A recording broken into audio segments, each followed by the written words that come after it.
Where have you been? 2 months I've been sitting here waiting to make another video. Where have you been? So finally, after a little over 2 months, I'm making another video, and of all things to do for a topic, I'm making a video about a video on YouTube. Not ever the direction I thought I wanted to go in, but here we are. For those of you who have looked at my channel, you would see that the last video I made was my thoughts on what makes the GT3 the most important car to come out right now. And I made a point in that video to mention that I was doing the whole thing cold. No, I hadn't looked at anything. I hadn't looked at anything other than the press release that Porsche had made on their own. And the reason I wanted to do that was because I was trying to develop a skill set of coming up with an opinion, of trying to be creative and form an opinion. And that's one of the reasons why Chris Harris's review was so important to me. And that's not to disrespect any of the other motoring journalists that are out there who are amazing, who have influenced him. The other thing also is I don't have any clout or connections to be able to drive the GT3 and review it. And if I did, it would probably be on the road, which, I mean, I guess it probably is what people want to hear. Not enough people talk about how things are to use on a daily, but if there was ever a car out there that I could just form an opinion about blindly, I would say the GT3 is probably as perfect as you think it might be. I think. So, on to the video. Now, most of you have probably already seen it. If you haven't, definitely go check it out. I had actually saved the video for a while, probably a week and a half to 2 weeks. I didn't want to watch it because I wanted to wait for the right time to watch it and when I had the time to sit down and really absorb it. And speaking of sitting down to watch it, the first thing that I loved about it was 20 minutes. And that actually made me want to wait longer, like I'm waiting to watch a movie at home or something.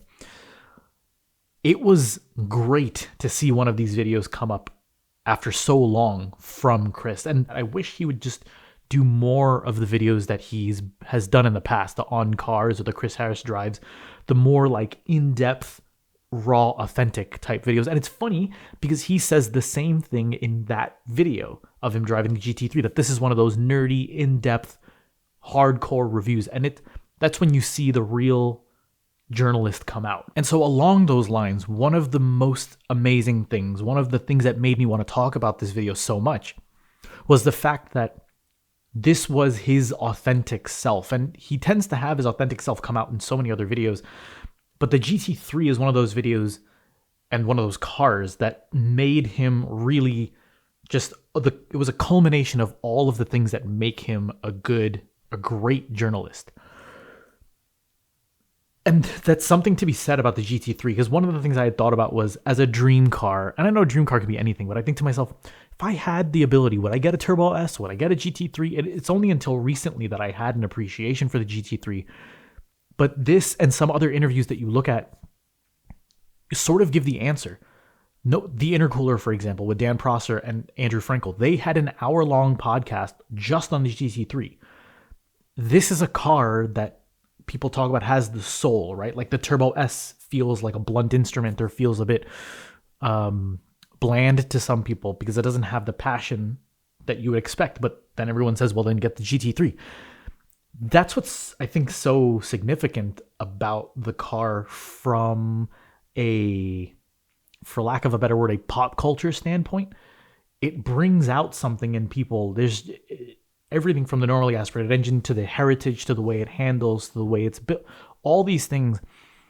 There's something about it that brings out the purist in whoever drives it. And I have yet to experience that. It would be so interesting. One thing I do find a bit bittersweet is the fact that someone like me, who only recently just got into Porsches and has not even been around long enough to be able to appreciate the previous ones, I sort of wish that I had that experience of the past. And maybe I can if I tried hard enough. But one of the beautiful things about this new car that people are talking about is the fact that they've almost erased the existence of the rear engine setback, for lack of a better word. The fact that over the years, the car has always been a slow in, fast out, that you do all your braking in a straight line, because if you take any weight off the back while the back's trying to come around, you're going to lose the car. And now they've made it seem to be more and more stable, which is amazing. But I do hope, I'm not going to say wish, I hope that one day I get to experience that evolution somehow. But one of the other things that again feels a bit bittersweet about this car, with regards to the video, is the video felt a bit ominous to me. It felt like Chris was talking about this as if there was a swan song or like it was a curtain call or something. From the very beginning of the video, Chris talks about how he gets to put the first 1,000 miles on the car, he gets to put the first 1,000 miles on the car. That's amazing. But when he talks about that, he mentions that the reason he wanted to do that, partly, I'm sure, is he feels like he may not ever have an opportunity to drive a car like this again because of the way the automotive world is going. And I hope he's wrong. I think he feels like he hopes he's wrong too, but I just find it ironic that of all brands to be talking about this regarding, like the company that's not only doing what it needs to save its normally aspirated engine, but to save its internal combustion and potentially the internal combustion engine to come, it's so ironic that he's talking about that with a Porsche. I hope he's wrong. But the other things that come up later on that make it feel, I guess that made it feel a little bit more emotional, was it felt like something was coming to an end. And speaking of an end, when near the end of the video, when they're standing at the back end of the car and he comes out and starts talking about more thoughts that he has on the car and the camera's pulling back, it's almost like we're drifting away from something. I might be overthinking this entirely. It may have just been done for stylistic purposes. But I don't like the feeling that it gives, and I hope I'm wrong in that feeling. I've got to be wrong in that feeling. Also, speaking of the back end, there's two thoughts that I had about the GT3 in upcoming months and years, one of which I had heard from Andrew Frankel, which is a very interesting proposition, and the other, which is a stylistic point that probably won't happen, but both of them are related to the GT3 touring. Now, one of the things that everyone's been talking about with regards to the new GT3 is the advent of double wishbone suspension for a 911 in the front. And what that's done is it's provided a better sense of stability in the front end, but also gives more comfort because of just the dynamics of the wheels, how it moves. What they've also done, because they've made room in the comfort section, is they've doubled the spring rate of the suspension all around, which adds to the stability in corners. What it also does is makes the car less comfortable on the road. And some people have been talking about, Andrew Frankel being one of them, that this sort of spoils one of the essences of the GT3 in that it was the roadable track car or the trackable road car. And what this ends up doing is bringing the GT3 on a usability level up between the 991.2 GT3 and the GT3 RS. That's interesting because that widens the gap between the Carrera and the GT3 in terms of usability. I wonder, and again, Andrew Frankel brings this up, it would be very interesting if they made that gap not only to improve the handling of the GT3, but to make room for a GT3 touring that ends up being more of a touring car. Because they remove the wing, right? And that cuts the downforce significantly. It's already moving away from being a track car. So if you were to add noise deadening and you were to add comfort, you could potentially get the spirit of the GT3 in the comfort level of a touring car. That would be amazing, he said, as if he's getting one. The other thing, though, that would be really interesting, which I don't think is going to happen because the styling's already done. If you also look at the back end in some of the shots, there's a ducktail spoiler in between the wing stalks. Now, this existed on the 991 as well. It was just wedged between the wing. Now it's a little bit more apparent, but I just imagine how awesome would it be to have a touring that just took away the wing and you had the ducktail spoiler. It would be just subtle enough to have a stylistic cue, but not aggressive like the GT3, which is the point. Again, I don't think it's going to happen, number one, because they already have spy shots of the car looking like a Carrera and having the wing that comes up that with a certain speed, which, whatever. I just think that would make it look it would make it look perfect and make it look just different enough for it to be a GT3, even when you look at it.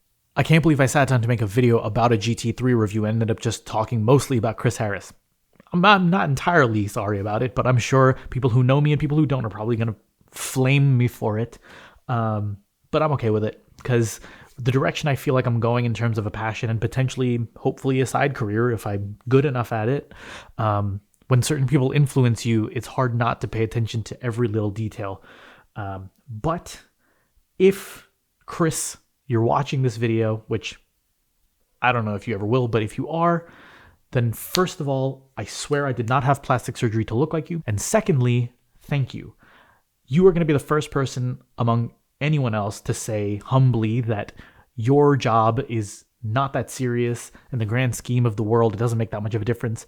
But from the perspective of someone who appreciates mastery of the craft, you know, for me, having learned more and more about precision driving and having met some of my instructors like Emile Beret and Brian Randall and Chris Hill and Kyle Hayner and his wife Callie, one of the things that I always do around them is just like get all giddy and excited, giving them so much attention and credit. And I always try to explain that it's not the profession itself that makes a person necessarily praiseworthy or amazing, but it's the mastery of a craft. Like the masters of their craft in my own profession, I hold to the same level as masters of their craft in precision and performance driving. It's just, that's what brings out the awe in me. And I'm sure many of you can agree and relate to that, that when you watch somebody on YouTube, even if it's a topic that you're not that interested in, when you see their passion come out, it hooks you.